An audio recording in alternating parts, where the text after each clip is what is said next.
Thank you everybody for joining us today. My name is Sean Maurer with the Smart Energy Design Assistance Center. Today we're going to be talking about field applications of mechanical insulation. Joining me today is Bob Flynn from the Heat and Frost Insulators up in Chicago. Thank you for joining me today and helping with this presentation. I'm going to start with just a quick overview and some housekeeping notes, and I'll hand it over to Bob. He's going to run most of the presentation here for us, and I'll chime in on our energy code implications. But today's learning objectives, summarize a little bit about the energy code requirements for mechanical insulation. We're going to cover real-world installation examples and look at how energy code compliance is impacted by those installation practices. We're going to identify some design details that can help avoid those common installation issues and ensure that you're compliant with the energy code when you're installing your mechanical insulation, and describe the energy and maintenance impacts of improper installation. So who we are here at the Smart Energy Design Assistance Center. We are an applied research program at the University of Illinois with the mission to reduce the energy footprint of Illinois and beyond. We assist buildings and communities in achieving energy efficiency, saving money, and becoming more sustainable. We help facilities become more energy efficient through education, research, and advocacy for a greener future. And this training program is one of the aspects of our services to help achieve those goals. Our training today is provided with support from the Illinois Environmental Protection Agency's Office of Energy, and we thank them for their support of our program. We do offer continuing education credits as part of the training today. We are an ICC certified education or preferred education provider. We also work with the American Institute of Architects to provide continuing education credits for the architects that are joining us today. As part of your registration, you should have had a form input for your AII member number, so we'll take care of turning in those credits for you. For everyone else, if you're a PE or some other credential that you need, we do provide a certificate of attendance for tuning in today so that you can self-report those continuing education credits to those other agencies. As part of our energy code training program, we do provide technical support and assistance to people on the energy codes. You can reach us at energycode@sedac.org. That's actually been updated. It should be energycode@illinois.edu. And we also have that 1-800 number for quick questions. We do prefer you reach out to us by email. It gives us a chance to dig in depth into your question and get you the best response possible. But if you just need some quick support, that 1-800 number is available to you. We also have a number of online resources available at our website, smartenergy.illinois.edu/energy-code. All our previous workshops and webinars are hosted there, as well as some self-paced online on-demand training modules so that you can learn the codes at your own pace. Today's webinar is part of a series of lunchtime webinars that we're offering on the energy codes. This year we are covering kind of code basics and being familiar with how the code is structured and put together. Our next lunchtime webinar on the 14th, we'll be touching on the stretch code for the residential applications. And then we'll move through some other topics as far as how we actually use the energy code at our next Q&A session. So we'll hope you join us for our future webinars. We are also conducting some in-person workshops. Our first one was completed in Springfield last month. For those of you that were there and able to join us, thank you for attending. We'll also have one coming up north.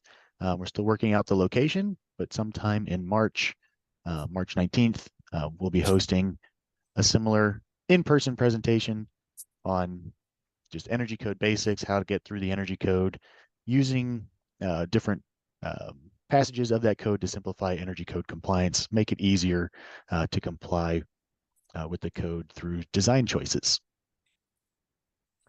Access updates on the Illinois Energy Conservation Code. Sometime this month, we're expecting JCAR to approve the Illinois amendments. We're continuing to update our website with the latest information. There's a JCAR meeting today. So hopefully we'll have some updates later this afternoon on updates to the 2021 IECC. Access to all the codes is also available on our website, and we've got the links included here as well.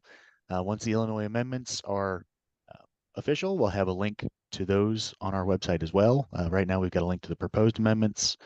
We've got a link on there already to the 2021 IECC.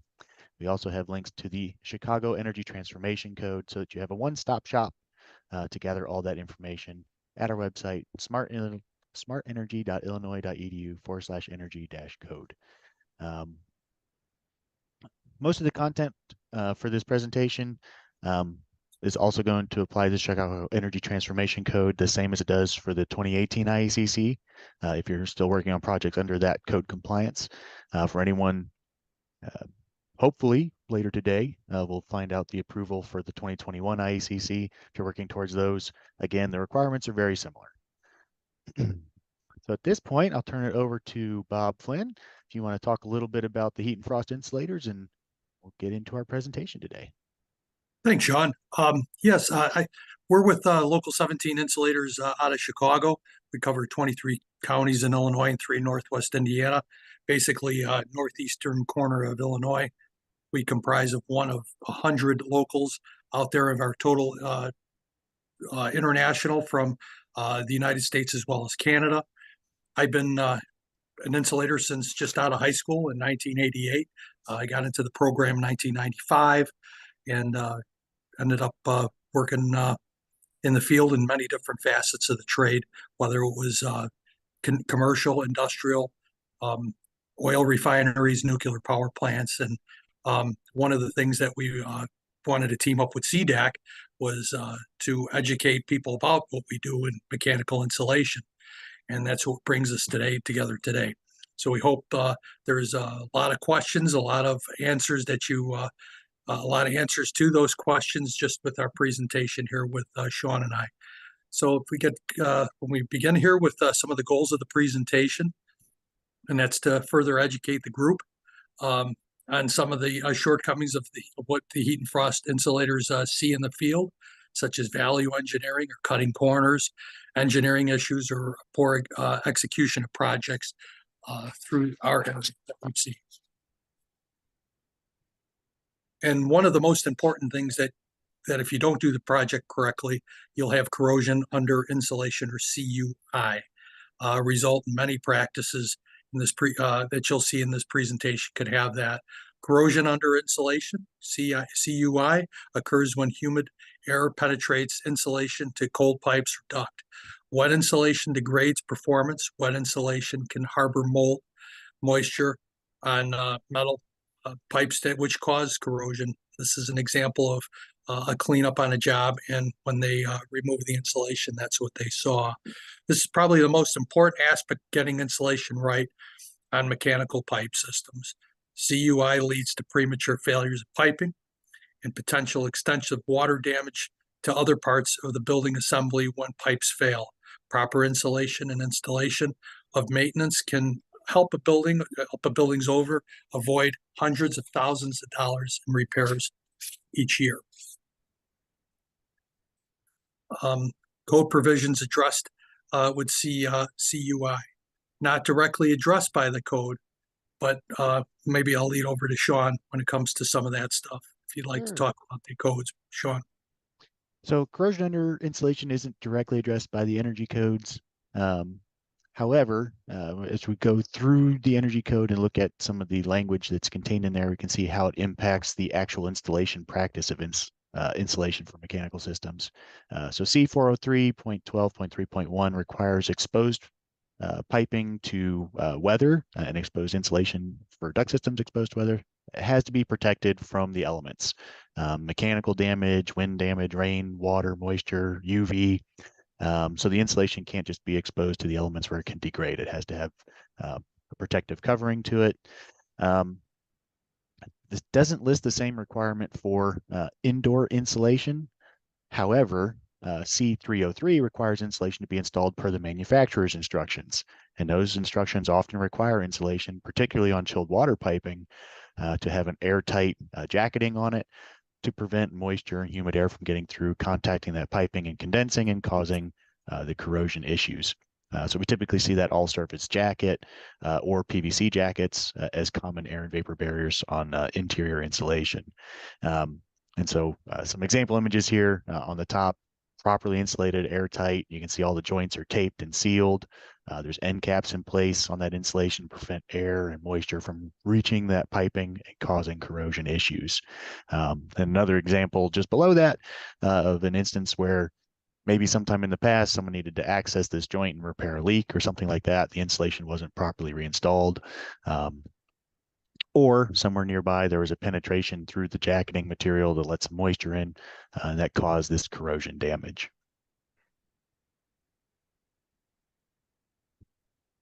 So when we talk about preventing CUI, maintenance workers will often step on the mechanical piping to access valves, fittings, fan belts, and other mechanical components using rigid jacketing in areas where such practices are likely to provide alternate access routes to elevated fittings and mechanical components can help preserve the insulation system's integrity and performance. Using removable insulation on valves and other fittings ensure the insulation can be removed for maintenance and access without damaging the insulation. It can be replaced and maintained, and the insulation integrity as a whole as a piping system. So that's one of the reasons that we do when it comes to preventing damage to insulation, as we were seeing some of these things that we will be seeing going forward. But some of the correct practices follow installation instructions for insulation jackets, seal insulation on the ends, don't leave open to the air, provide protection provisions where damage is likely. Horizontal insulation is often used to step up on valves and fittings, like I spoke earlier. Using rigid jacketing and nearby ladder for supporting would help prevent damage and a longevity for the piping system. And insulation around the fittings, often removed for maintenance, should have a possibility of using a removable or even a bag system in its place. Just a quick note here. The example image, you can see there's a little bit of an error. We're going to point that out here for you. There's a little bit of air gap where this end cap hasn't been sealed properly, or the sealant was applied, but there's a crack in that insulation. If this was chilled water piping, this would be a concern for corroding that piping, getting moisture in that insulation.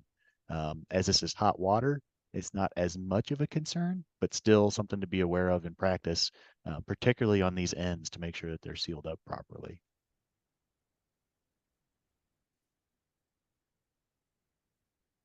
So let's talk a little bit about these removable bag systems, otherwise known commercially as sweat bags. These bags were originally intended to do valves and work on these different stations when it comes to maintenance work. What we're seeing sometimes in the field is that they're used to insulate the system fully. That's not what their original intent was. It was basically put in place to get access to these valves and these strainer systems. One of the things that we've seen is that if they're not done properly or they are messed up with in any way when it comes to the functionality, that would remove that would void the warranty on the sweat bag system. So they do play their role, they do play a part, but as a whole insulation system as a whole, to save money, you're probably better off using an insulation system, traditionally insulation system. Yes, one of the questions here from one of our people who are in the audience, it's important to note that these are originally intent not to be altered, as stated. Yes. So flexible insulation systems designed to prevent condensation when used with pipe insulation. These are what these bags are for, replacing permanent insulation for valves, strainers, and other oddly shaped fittings. When used and maintained properly, can perform well, but only if installed properly, as stated. One thing to note here for these, just in the example images, you can see there's the Velcro closure for the bag. They've actually cut next to that Velcro in order to fit the strainer cap out through the bag, which now the bag is open. It's not providing any vapor protection for that system. So these bags, once you modify them, there's no longer the no sweat warranty. They're not going to be guaranteed to work as they should. So they need to be properly sized and fit around these fittings, which is where we touch on the energy code implications. So again, kind of limited sections. You're going to hear me mention the same things a lot today. But if insulation is compressed, the R value is reduced from the requirements in Table C403.12.3. That table lists for specified conductivity range and thickness of insulation to achieve an R value for that insulation. If you use a different conductivity, you can get away with thinner insulation if you have a less conductive insulation material. But again, that table has those specifications for thickness and typical conductivity ranges of insulation used. If you're installing these bag systems where they're super compressed, you're not achieving that thickness, so you're not in compliance with the code. Flexible insulation is also prone to mechanical damage that degrades performance over time. So if you're using these systems on the exterior of the building, there needs to be some additional protection. These bags are flexible. They don't provide protection themselves except for vapor transmission. So you also need to have protection from mechanical damage, wind. When these are installed on the exterior of a building, they do need to have tape or sealant to seal the ends to the pipe insulation or on either side of the fitting, and to seal that Velcro seam on these so that moisture can't penetrate in. Just some examples from the inside of buildings where these bags have been installed. You can see there's some compressions on these hot water pipes where you can see all the heat leaking through the bag systems. So something to be aware of, again, is the energy code in C303 requires that insulation be installed according to the manufacturer's instructions. So when you're looking at these no sweat bags, they do have an installation practice, which is detailed here. Yes, Sean, that's a great point. And as well as a lot of the building inspectors and people that we speak to at different functions, they say if it looks good, usually if the pipe covering looks good, it's probably going to be okay. The last slide actually shows with a infrared gun that if it's not done properly, there's a lot of energy that escapes. And those pictures in the last slide actually show that. I think, Sean, there might be a question from one of the people in the audience regarding valves. Does the code require insulation at valves and strainers? If it's Sean, maybe you want to take that specifically. That question. For any fitting on pipe sizes greater than 1 inch in diameter. So if it's for 1 inch or smaller piping, the code does not require that strainers, fittings, and things have insulation on them. But for larger components of the piping system above that 1 inch threshold, yes, the code does require insulation at those fittings and joints, valves. And actually in the field, the insulation is very easy to cut when you're dealing with fiberglass. You can actually dig out for the for something that small that actually doesn't say it. It doesn't cost any time or effectiveness to the job when you can just dig out for the valve as well, or the strainer as well, as long as they can get access to it. Okay, the next one is the proper no sweat bag installation. Insulation should not be compressed, as Sean stated earlier.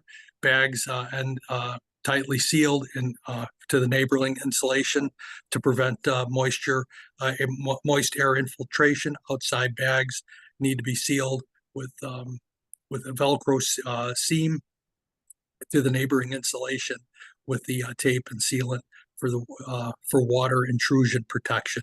Bag sheathing is unmodified, providing continuous vapor protection around insulation. Bags don't provide mechanical insulation protection. It's the insulation inside that actually does the protection.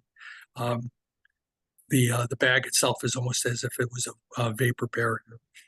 Building maintenance standards must note care around bad insulation. And once again, as stated, if you modify the bags, it does void the warranty. before we go on to the next issue, we did have one more question about does the code prevent the use of insulation material that absorbs and holds water on chilled water piping versus hot water piping? Uh, the code is material agnostic for the most part.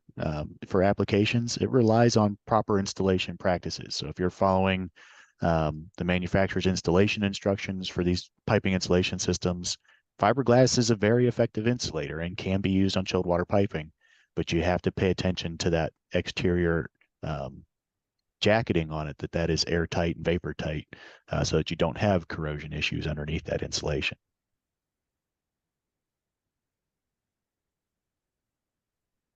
Okay, so thank you for that question. Tight engineered and installed piping. So we see a lot of this when it comes to job sites. There's a lot of material, a lot of action going on the job, and you have a lot of different trades working together, trying to get the project done. The picture on the left actually shows a, a uninsulated pipe with a conduit running through the same hanger. That, of course, is would be unacceptable. They'd all have to have their separate spots, and either piping would have to be moved or the something would have to be adjusted. So one of the things that we see on these jobs are a little bit of engineering issues, and that's what we're going to talk about now. Common installation issues is mechanical systems often have limited space for piping and insulation. Can lead to interrupted or compromised insulation. If insulation is compromised, it can lead to an unintended energy loss or corrosion of components. So this is very common when we see in ceiling plenums where space is premier and proper coordination between trades is needed to avoid this situation. So on the energy code side, looking at those impacts, the example images here, this pipe was installed really close to the floor, where you can only really fit insulation on top of the piping, and it's uninsulated underneath on the floor. So they just kind of covered it up with the boxes that you see on the right-hand side of the image here. This would not be a code compliant installation because that pipe isn't insulated all the way around the pipe. So you're going to have energy losses into the floor structure there. So again, going back to C403.12.3, you have to have a certain thickness and conductivity rating of insulation material around that pipe that gives you, when you combine those together, gives you an effective R value for installation. And so similar application for domestic hot water piping, if you have that in a building in C404.4. You have to meet these insulation values. So when you take that C403.12.3 table and you multiply the conductivity rating of the insulation by the thickness, you get an effective R value that you need for that insulation. If you find a material has a lower conductivity rating, you can get away with a thinner amount of insulation as long as that R value is achieved. And so there has to be some coordination in both architectural design when you're looking at the drawings and things like that, coordinating with the mechanical contractor when they're coming up with their design drawings as well, and then actual installation in the field. In this case, had there not been this supporting pad poured on the floor here, the floor may have been low enough to allow for proper insulation, but then they poured this slab underneath this piping for some support purpose, and now the insulation can't fit. And so this becomes a non-compliant for energy code purposes. And now it's a pretty major retrofit to undo that and correct it.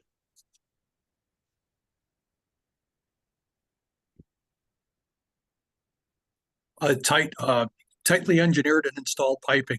Designers need to detail proper spacing on plan drawings, as Sean was alluding to in the last subject.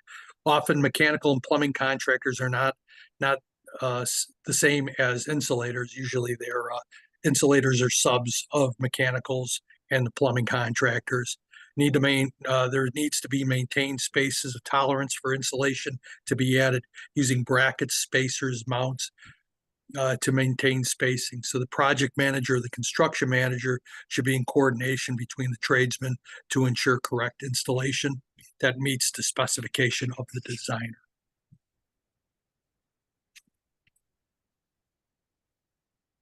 One of the things that we see is there's a, a venture clad, it's called. It's a cladding that goes on the outside of ductwork. It's been replacing metal from previous jacketing applications. The problem with this system is that it has to be done. It has to be installed at temperatures above 40 degrees Fahrenheit. So adhesive cladding, this is an adhesive cladding that are common materials used due to their ease of installation.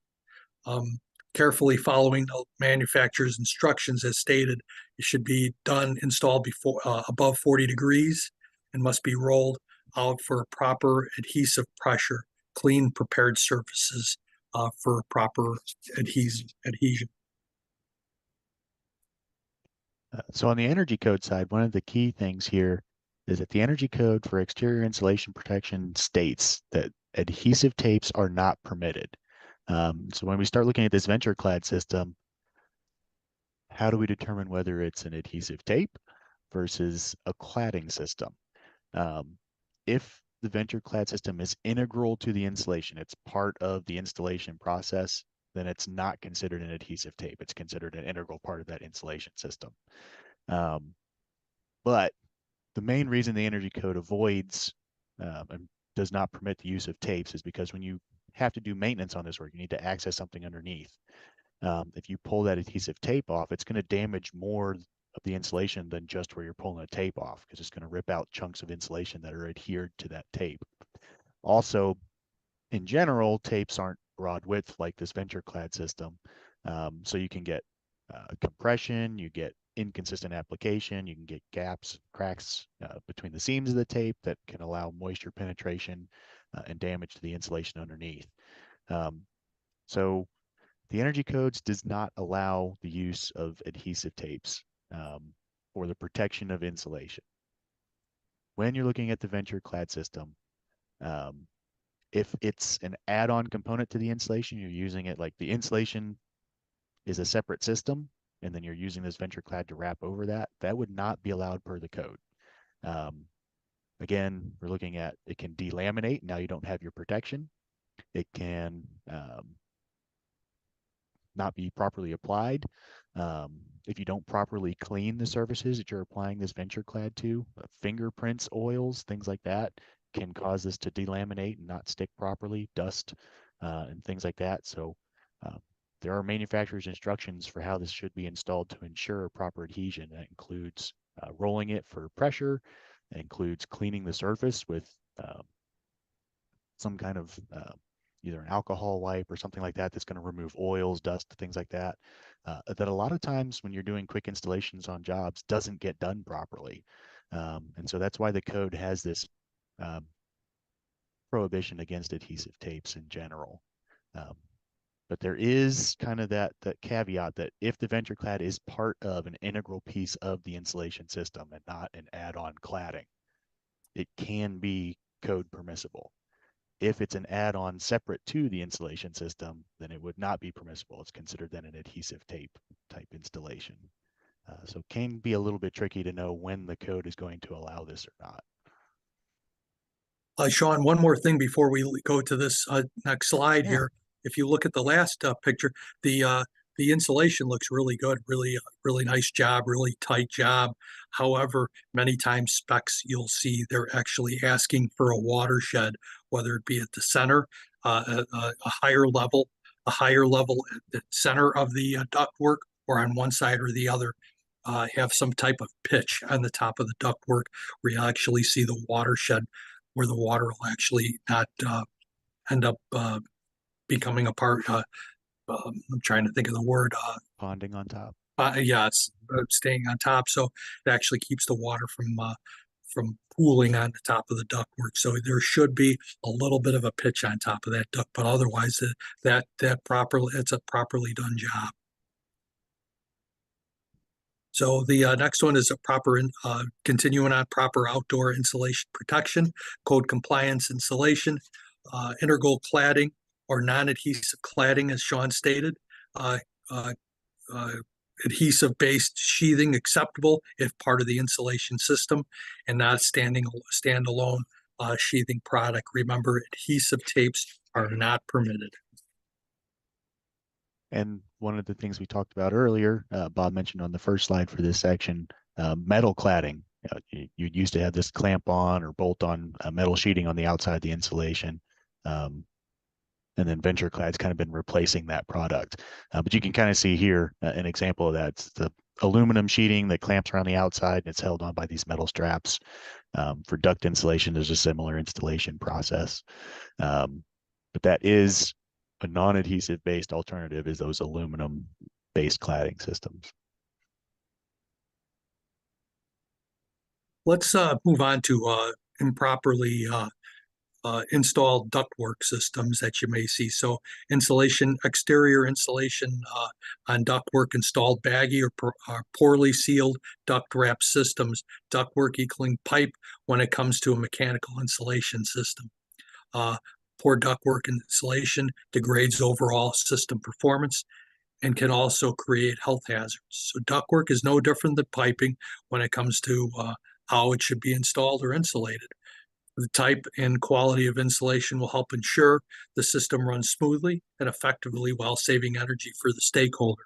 Baggy insulation isn't properly supported and compresses insulation on other parts of the ductwork. Ductwork isn't tightly sealed, can allow condensation between the ducts and the insulation.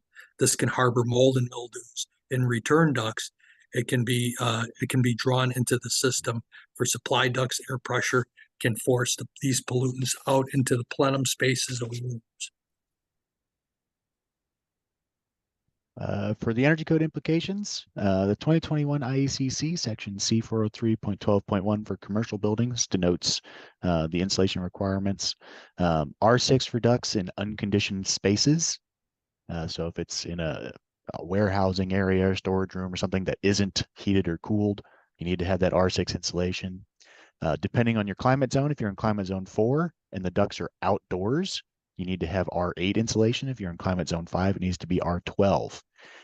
If the ductwork is in a conditioned space, and this includes ceiling plenums because they're indirectly conditioned, then no insulation is required.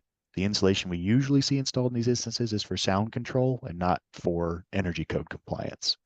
But if the energy code is requiring the insulation be installed, then it's that R6 through R12 requirement, depending on the situation. If you're running ducts in building cavities that are separated from unconditioned space, those ducts, the plenum space, whatever it happens to be, if you've got conditioned air flowing through there, you need to have a minimum of R8 insulation between that duct cavity or that plenum space and exterior conditions. There is an exemption in the energy code if ductwork within, or if airflow within that equipment and duct system is less than 15 degrees from ambient temperatures, there's not going to be a significant amount of heat exchange. No insulation is required then. The 2021 International Mechanical Code, if we start looking at that, section 603.12 states that provisions shall be made to prevent condensation on any exterior duct. So we're going back again to the previous slide where we're talking about the cladding system and protecting that insulation from condensation, protecting that insulation from condensation. So you can see in this particular image here, you've got properly sealed supported ductwork. It's not sagging off the bottom of the the duct here. The sides aren't compressed. You're not seeing distortions to the shape of that duct from the insulation being improperly installed. It's tight fitting to the point where it's not deforming. It's maintaining the insulation value that's intended for this application.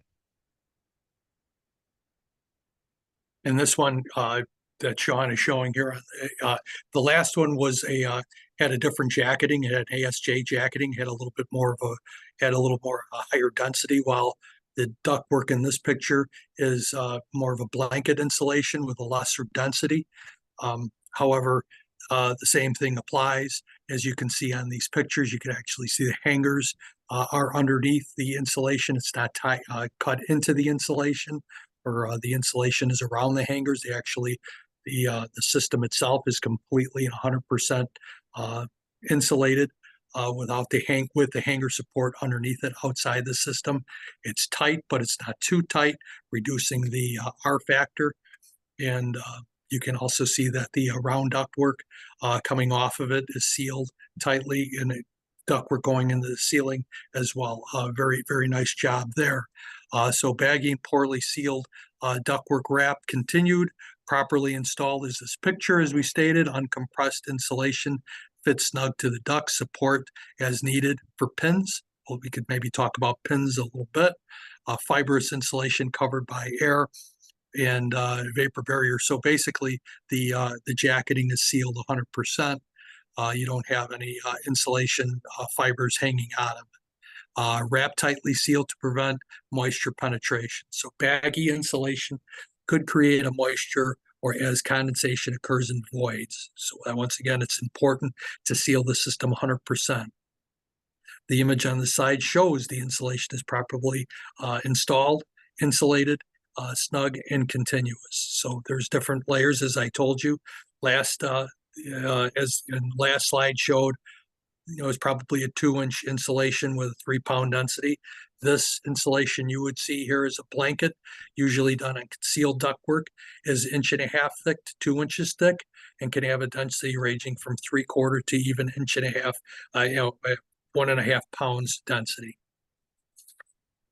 We did have a question come in. You mentioned venture cladding for the exterior sheathing. Is that a proprietary system, and are there problems with that type of system? Some of the things that we see, that's a system that came out, a proprietary system that came out to try to replace metal jacketing, as I stated earlier. One of the things that you see is if it's not insulated, you'll see with metal jacking, you'll see when storm events hit where you'll have hail damage and stuff like that. You won't see that damage with the metal jacketing, the venture cladding that you see.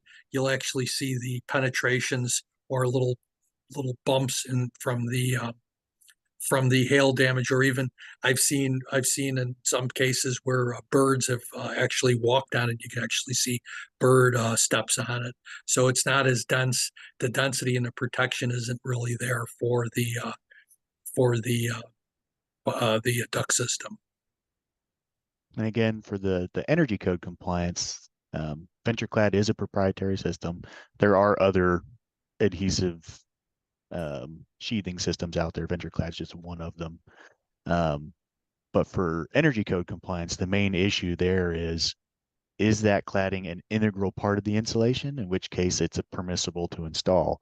If it's not an integral part, it's an add-on product for the protection of whatever insulation was installed. If you've got board insulation in place and you're wrapping it with this VentureClad, now that's an adhesive tape and it's not permitted by code. So there's a little bit of that fine delineation there between the applicability of that type of cladding system, whether it's permitted by the energy code or not. We do have a question here. Do you need to seal the ducts prior to installing insulation?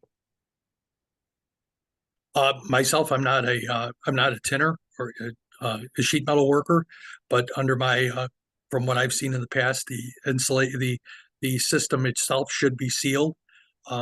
So outside air doesn't come into the system. Even if you have insulation around that duct system, it should be 100% sealed with some kind of sealer that they like a gray sealer that they put around the seams of each one of the duct pieces of ductwork. I've seen it where it hasn't been done, and then actually I've just recently on a job saw that they sprayed spray insulation around the ductwork without even sealing the ductwork. There's just a variety of problems that go with that. There's a potential 25-400 flame spread issue if it doesn't have a sealer on it. As it actually breaks down, the chemically breaks down to seal the ductwork. It gives off a chemical reaction. And if you don't have the duct seal, it's actually going inside the duct. So I would say yes. If it was me, I would say yes. The duct should be sealed before the insulation process occurs. And the energy code does cover that as well. in the duct installation section. I'm not remembering the section number off the top of my head, but duct needs to be installed per the manufacturer's instructions, and then the insulation goes on top of that. So whatever ductwork you install, it has to be air sealed as indicated by the instructions for the manufacturer. And so you do have a leakage class generally, depending on what the air pressure in that ductwork is going to be, that must be met. And so whatever sealing needs to be done to meet that leakage class needs to be done before you install the insulation on the ductwork. If you don't seal the ductwork on the supply side, you can have a pressure issue where air leak underneath that insulation causes it to billow off the ductwork. You can actually tear the insulation, pop it off of any pins or fittings that are holding it in place on the bottom of the ductwork. So yes, proper sealing must be done beforehand.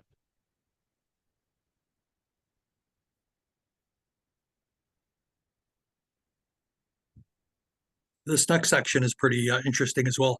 Hydronic system valve handles. Kind of take that for granted that, well, valve handle is a valve handle. It should probably be um, what you would see a normal pipe insulation job. But when the insulation is actually thicker than the pipe handling, the valve handle itself, this is the result that you get on the left side. Incorrect practice of valve handles installation without considering thickness of insulation. Insulation often compressed or comprised to allow free travel of the valve handle. Sometimes the handle is bent too. I'll see a lot of the insulators, they'll actually bend the handle out and cut around it and still do the axis. I don't think that's what it was mechanically intended to do. So the actually a valve extender is needed. The more and more that you reduce the insulation thickness, the more possibility of the break in the vapor seal of the insulation wrap causing a potential CUI that we talked about initially. Damage in wet insulation will not perform well. So you can see in the image here, they've cut the insulation and trimmed out some of it behind the valve handles in order to fit the valve handles and allow them free motion. You can see in the image there, the jacketing doesn't wrap around that little cutout that they've made for those valve handles. So you've got air penetration here. There's going to be problems with this installation in the future. And I mean, if he was actually going to do it correctly, or she was going to do it correctly, they should have put some kind of sealer, even if they were going to walk away with that project being done. Not saying that it's a correct way to do it, but if they really wanted to do a professional job, they would probably want to put some kind of sealer to get rid of those that little yellow insulation exposure that you see. Otherwise, it's not really serving its purpose as a weather barrier to the inside of the pipe. As far as energy code implications, again, comes back to section 403.12.3. And if we're looking at service hot water, C404.4, both of those go back to this table for insulation thickness based on its conductivity rating. And so even around those valve handles, you have to maintain that thickness to be code compliant. So if you're cutting away or compressing the insulation, that's not a code compliant installation anymore. So you need to have those valve handle extenders to maintain that thickness. And here's a picture of those valve extenders that Sean was talking about.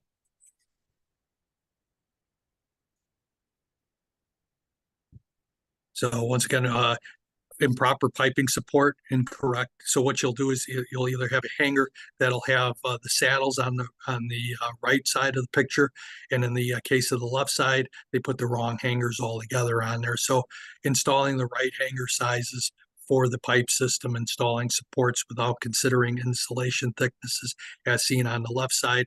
On the right side, there's usually some kind of hanger or some kind of saddle or some kind of insulation support on the inside, not cause the crushing of the insulation. Once, as we stated earlier, once you start compressing the insulation, the R factor is reduced, and therefore the insulation integrity is reduced and therefore not followed by the code. So going back to our energy code considerations, we're again looking back at C403.12.3 and C4044 of the 2021 IECC, or any version of the IECC back to, I believe, probably the 2012. They haven't changed mechanical insulation much over that time period. But you have to maintain those R values all the way around the pipe, and that includes at supports. There is one exception where vertical supports are supplied for water piping that allows, in order to maintain that pipe location and not let it shake around and such, where you can have a clamp directly on the pipe that can go through the insulation. But otherwise, in all other instances, you have to have a saddle in place to support the weight of the pipe without crushing the insulation. The hangers need to be properly adjusted in height so that, once you put water in that system, you're adding a bunch of weight to that pipe, where it can sag down a little bit. We've seen some instances where you've got a pipe coming up from the floor on a pump or something. You've got a 90 going across the ceiling, and then the hanger is at the wrong height, where it's actually trying to lift the pipe higher than the elevation of where that 90-degree is near the ceiling, and that causes crushing of the insulation. So you do have to maintain the proper R value and thickness to be code compliant. And also, again, we're looking at back to the administrative section, C303.2. You have to install that insulation per the manufacturer's instructions, and those instructions often include a saddle to support the weight of the pipe and the fluid inside that pipe at support hangers. And so, again, just going back to those manufacturer's instructions is a key component for energy code compliance as well. And as Sean stated, this often requires coordination between the mechanical plumbers, the plumbing and the insulation contractors. As you can see in this photo here, let me step back for a second. Sometimes you'll see some of the insulators as they're dropping the hangers. You're supposed to drop the hangers themselves by the thickness of the insulation. And in some cases, they're not given enough to drop, or they're just not doing a properly good job of dropping the insulation, for example, or dropping the hanger, for example. If they're having half an inch and a half insulation running through the hangers, they might not drop the hanger enough, or they might drop it too much, and that's when you have that up and down, that ununiformity of how the pipe was originally hung. So once again, the significance of coordination between the mechanical, the plumbing, and the installer, the insulation installer, is very, very important. Hanger heights uniform, as we stated. Level will include provision for insulation thicknesses, as stated in my explanation. Hanger saddles should be spread to force and prevent crushing. This picture here shows a perfect uniformity of the saddle itself. You don't see the insulation crushed. The width and the size of the insulation diameter, and not the pipe.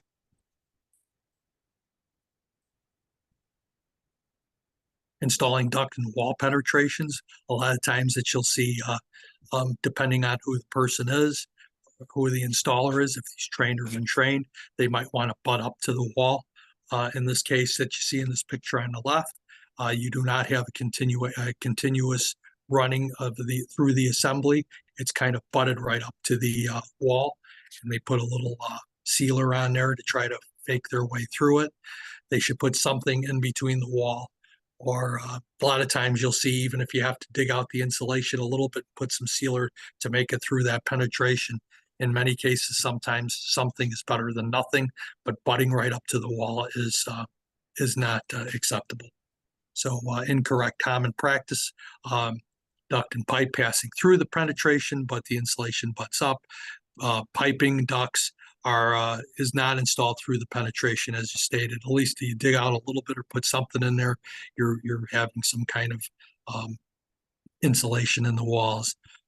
If the penetration is into the chase, it is often missed insulation in the chase. Lack of insulation wastes energy, possible condensation and moisture development, and moisture damage to the partition also possible. As far as the energy code, again, we go back to that table in C403.12.3 where you have to have that continuous insulation along the piping. It has to meet that insulation thickness. There's no exception for penetrations through assembly. So to properly run that insulation through a wall assembly, you need to cut off large enough opening to allow that insulation to go through. And if there needs to be some kind of supporting saddle or structural sleeve through that penetration, it needs to be large enough to accommodate the thickness of the pipe plus the insulation. So you can kind of see an example. This is from our own building out here, where our AC line comes through the building.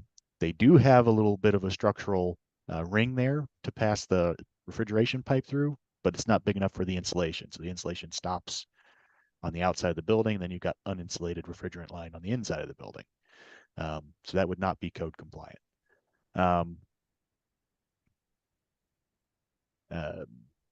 The other possibility here we see in some buildings where you have firewall partitions made of drywall or something like that.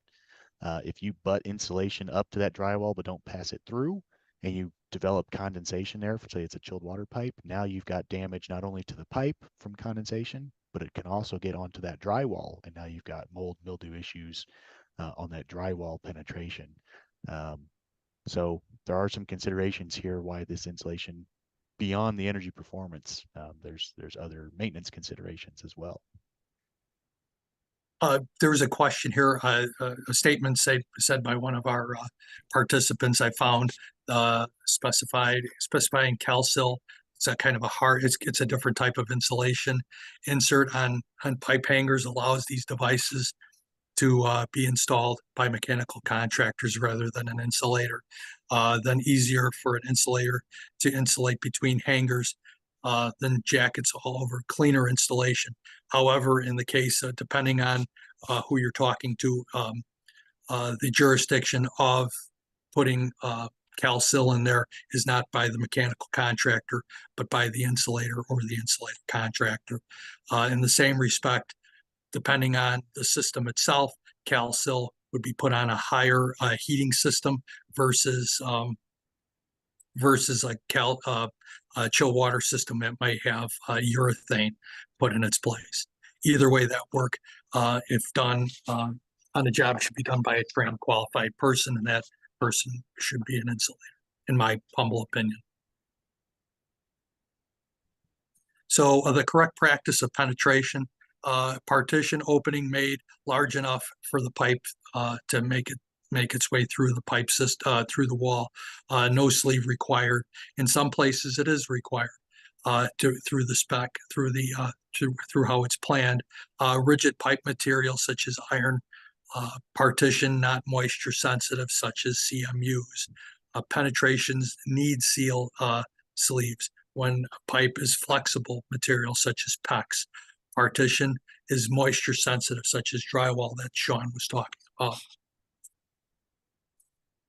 We did have a comment on where pipe goes through the exterior wall, the air barrier must be continuous to the pipe, not the insulation. When looking at the pipe insulation, you do need to have continuity of that air barrier. So the pipe jacketing should go all the way through that sleeve penetration and be continuous for the pipe. And then if it is an exterior wall, for air barrier continuity of the building itself, you also need to seal the building penetration to that exterior jacketing of the pipe with some kind of foam material, caulking, something like that, adhesive tape, some kind of material that's going to cover that building penetration and seal it to the pipe penetration so you don't have an air leak there. That would be a detail that you would have to add in for those types of penetrations as well.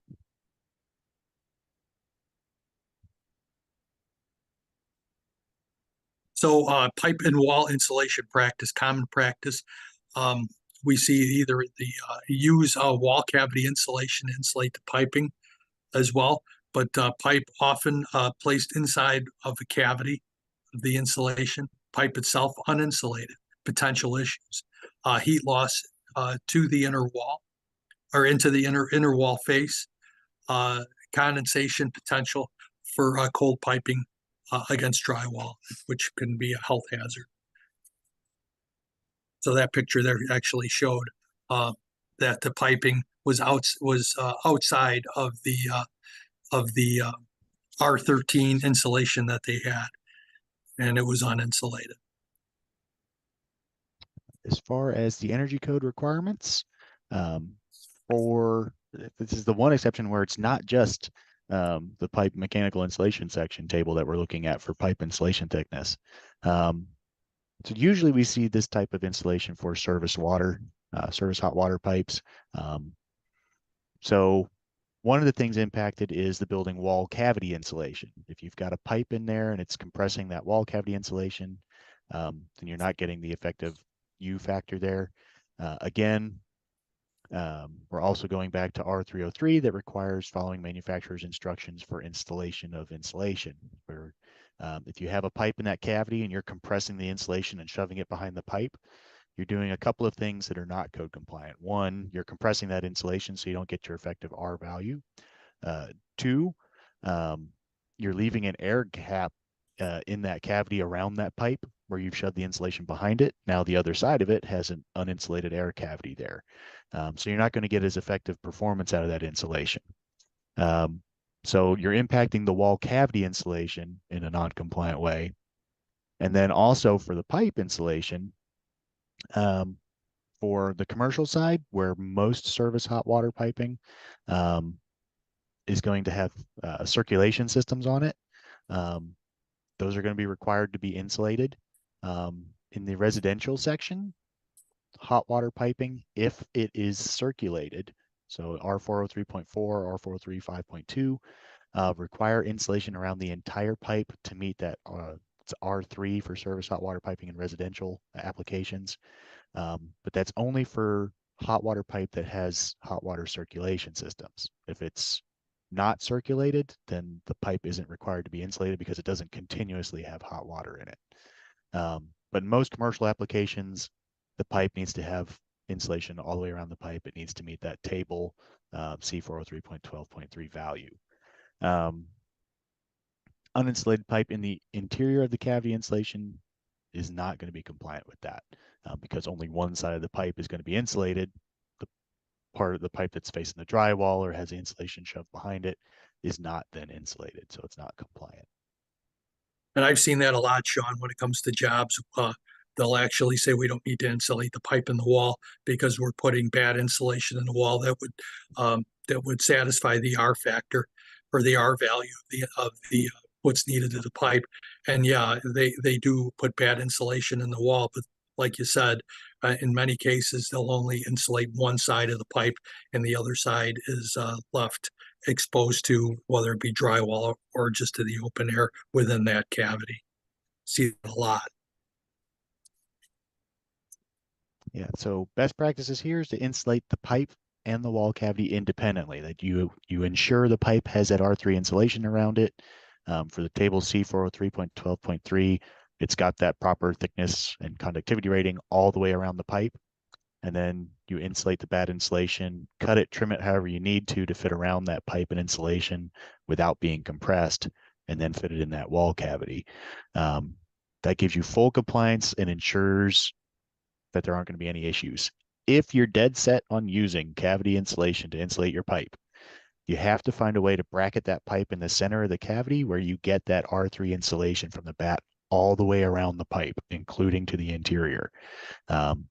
Again, the little caveat here is this applies to hot water circulated systems or chilled water piping if it happens to be a mechanical system with chilled water piping in the walls. If you're looking at a residential application where you're not circulating that hot water, then this doesn't apply because that pipe isn't required to be insulated. It's only for hot water circulated piping systems and mechanical system piping, where you have to have this insulation all the way around the pipe. So the next section we're going to talk about is some downspouts that you may see on jobs. So the picture on the right are the results of the condensation.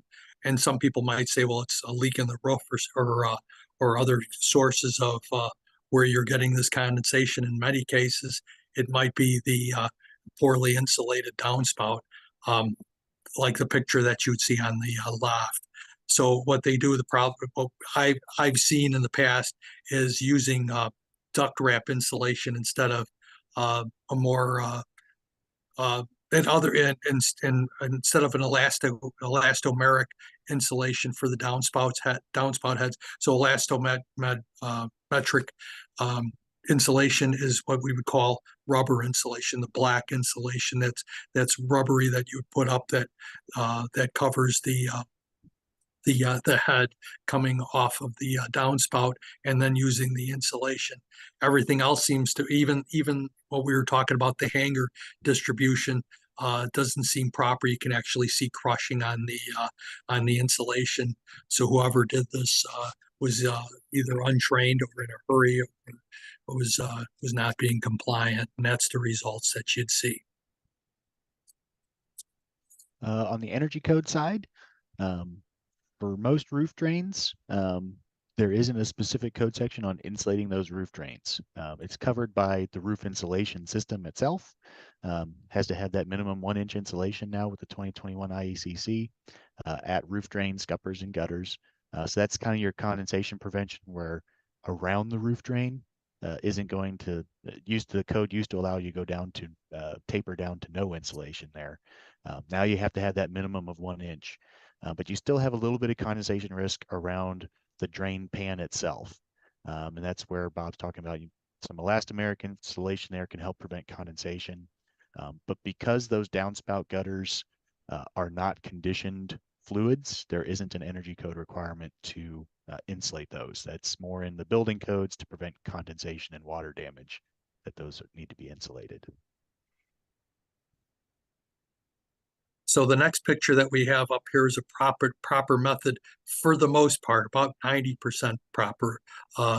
We'll get into that in just a moment, but a proper insulation of interior downspouts.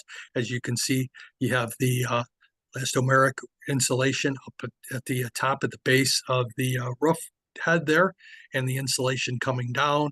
They actually dug out for the hanger, so there was an improper hanger put on. The insulator dug out for that hanger. Downspouts and heads surrounded from the above insulation, completely insulated. Standard industrial practice is to insulate the head with the elastomeric insulation, the rubber insulation. The insulation is a closed cell system, so thus airtight. However, once again, the hanger was buried, and as you can see, as we go down towards the to the vertical drop, they stopped at the first 90. Many specs will actually say on a commercial job that you'd have to do the horizontal all the way to the first 90, including the first 90 going down. That in this case, he may have been value engineered out, and the insulation for those 90s were removed and not done either by the owner, by the GC, or by the insulator themselves. But it should actually have the first 90 done going down. And then airtight butt joints. This is a suboptimal common practice.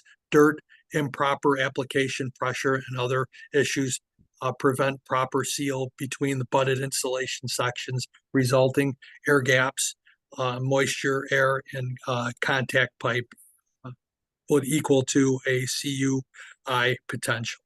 And you can see that there's actual compression and crushing from the longitudinal connections of each pipe covering, piece of pipe covering fit.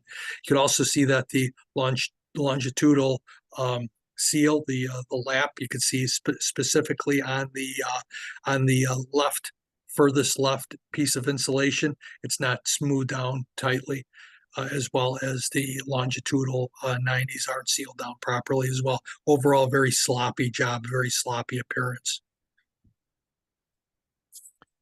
For the energy code, again, we're going back to proper installation in C303.2.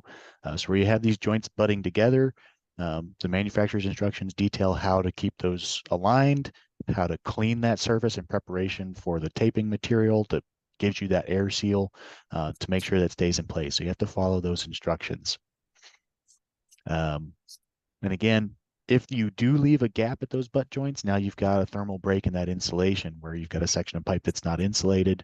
You can get, if that tape breaks at all, now you've got moisture penetration into that pipe, and now you've got a condensation under insulation potential. So making sure when you're installing these pipes, you can see a couple of sections in the image here on the right where there's not quite alignment with that insulation. So there's some offsets there. They try to just tape over it.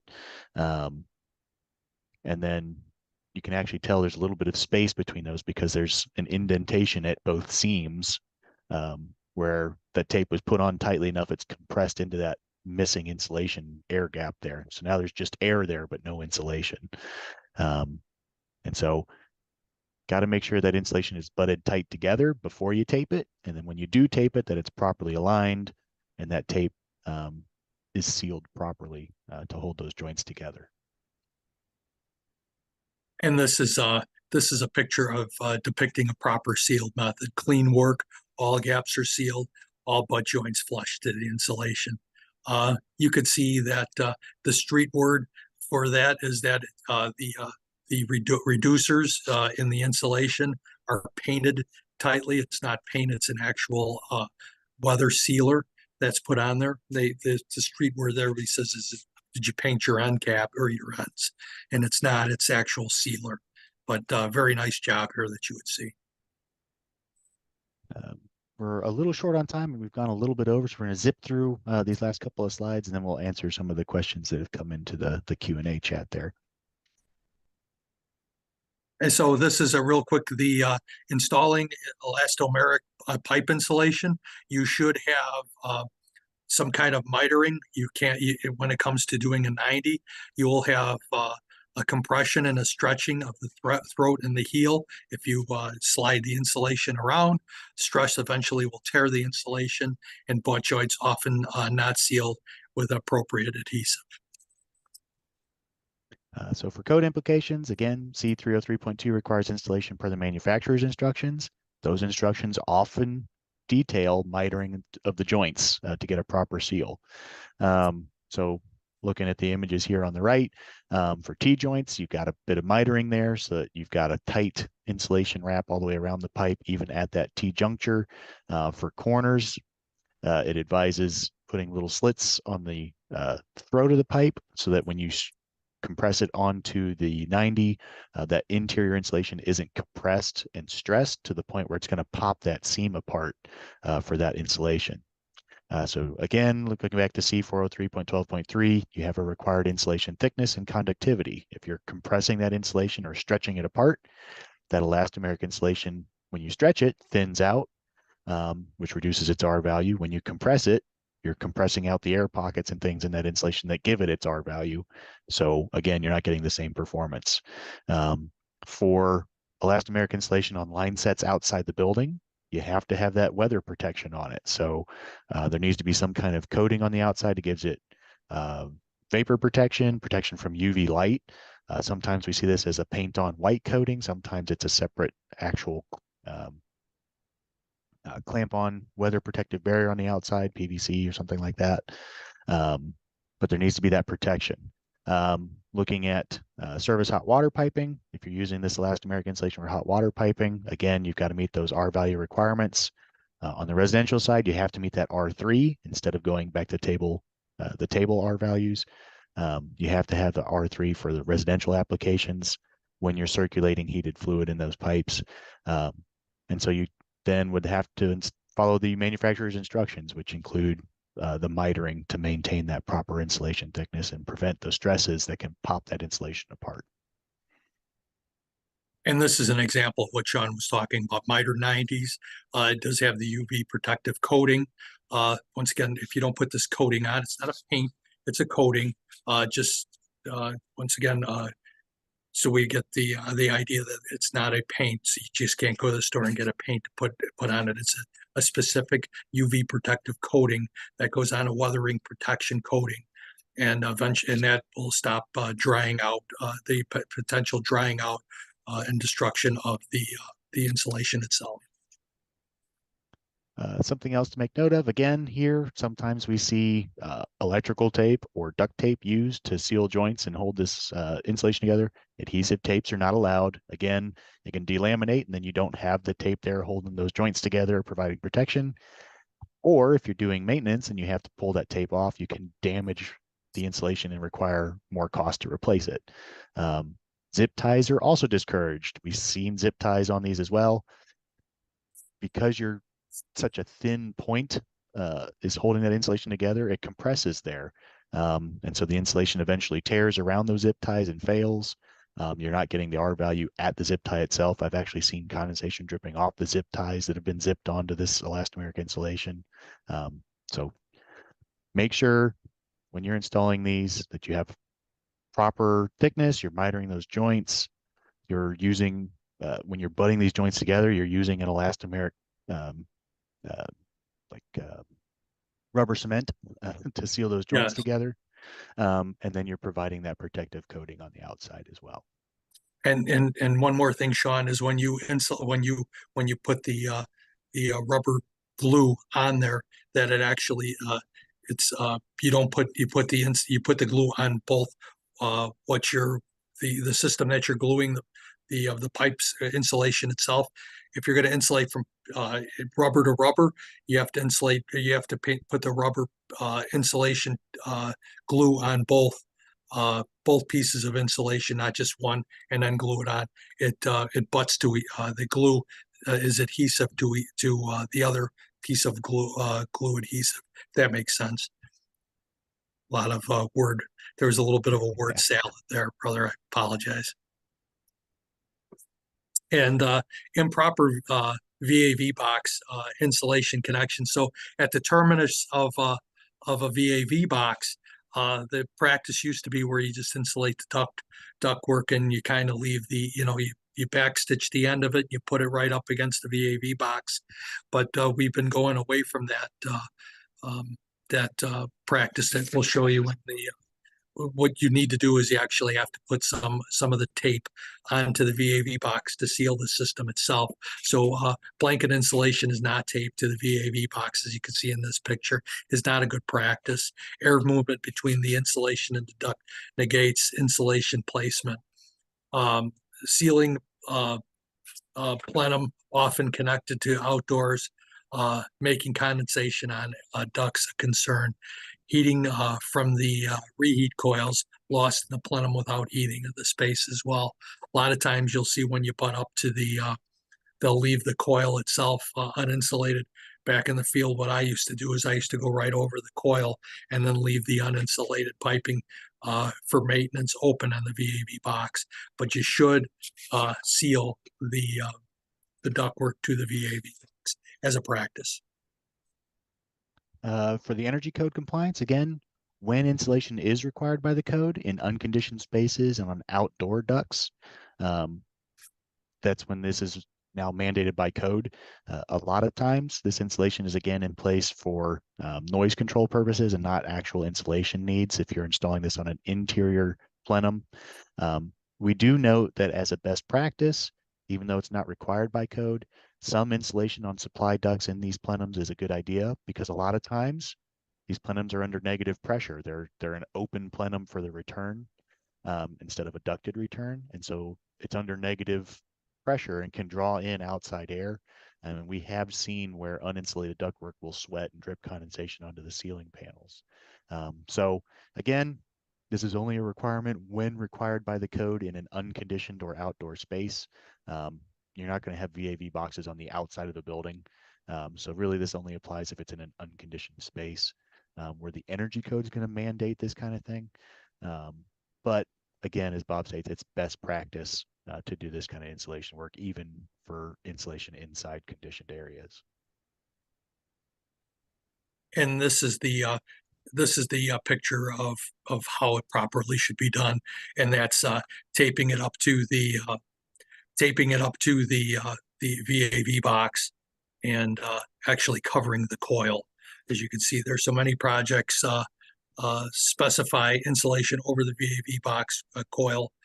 Extending insulation over the coil avoids losses to the plenum. The tape should be secured to the VAV box after coil is enclosed enclose the heat to the system. So this is what is a proper way that the insulation to a VAV box should be done. The conclusion, most of the projects performed in the state of Illinois are done per plans and specs. Sometimes issues arise that degrade the quality of installations.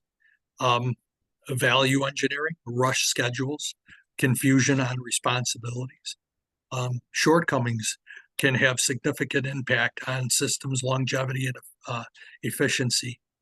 Can also have impact on the health and safety of the facility. So we've reached the end. If you have any follow-up questions that we haven't addressed, please feel free to reach out to me at energycodeillinois.edu, or feel free to use this QR code, reach out to Bob at the Heat and Frost Insulators. We'll touch on a couple of things that have come in to the chat and the Q&A. We had one question here. Can Bob please speak on the length of insulation metal shields, the saddles for hangers, I believe he's talking about. Sometimes he sees 4-inch long shields used, which can be too short for a hanger to stay on the center of the shield. 12-inch long shield is better. You have any comments on that? Yeah, no, I've actually seen, that's a great question. I've seen where they've actually made them really short because of the situation where the placement of 90s are, where they'd have a 4-inch saddle uh, as saddle hanger, and then you have 12-inch, which is usually a standard, and you'll actually see in some of the photos that we've given you, they actually have a center point where it actually puts the saddle or the hanger itself like almost like a rib within the saddle, and it equidistant center to the saddle. And then I've seen them 18 inches long.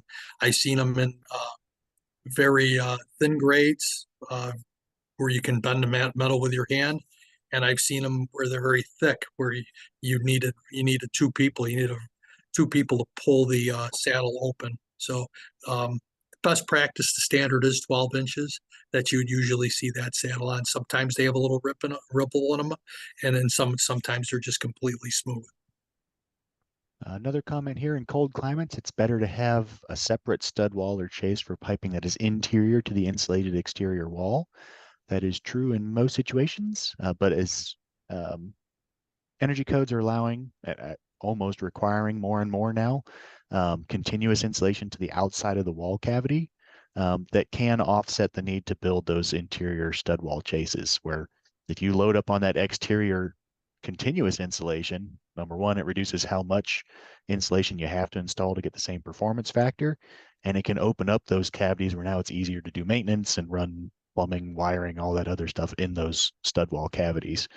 So yes, if you're going to go with an insulated stud cavity, it's better to build another interior cavity or chase to have your insulated plumbing and other utilities run through that interior stud wall. Or alternatively, you can start going more and more toward exterior continuous insulation and leave that stud wall open for those utilities without filling it with cavity insulation, or giving you a little bit of leeway in the performance of that cavity insulation.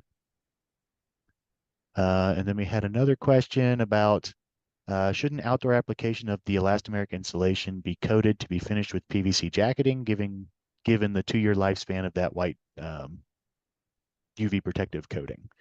So the energy code is always material agnostic. It's mainly detailing performance requirements. Sometimes those performance requirements are going to be priced out, like when we're talking about stud wall cavities. You don't want to build a 20-inch stud wall to meet the R30 or R20 wall requirements in the current code. So if you want to stick with a typical 2x4 framing, you're going to be working with more continuous insulation on the outside. So in that regard, the code might push one type of application over another. But in this instance, looking at the insulation of the elastomeric insulation, it will allow you to use that paintable coating, with the understanding that in the owner's manual for the building, there is the manufacturer's information on that coating that says this needs to be reapplied every 2 years as a maintenance practice. And the building owner needs to be aware of that for those systems. But it is a good point that is a maintenance practice that often gets overlooked. That's a great point. that appears to be all the questions we've had come in. Again, if you have other questions, please reach out to us at energycode@illinois.edu. If you have specific applications of insulation or projects questions, feel free to reach out, Bob, at the Heat and Frost Insulators using that QR code on the screen. And Thank Sean, you if all for joining us and, today. Sorry we ran a little bit long. Um, and Sean, if there's any issues and they get a hold of you, they can always talk to us as well, right? You can yeah, lead them to me as well. So for sure. Thanks. thank you all for joining us today. We hope it's been a helpful session for you. Um, This will be uploaded to our website soon, so you'll have access to these slides and a recording of the presentation. If you weren't able to stay the whole time, you'll be able to catch any bits and pieces that you missed. So thank you all for joining us today. Hope you have a wonderful afternoon. Thank you, everyone.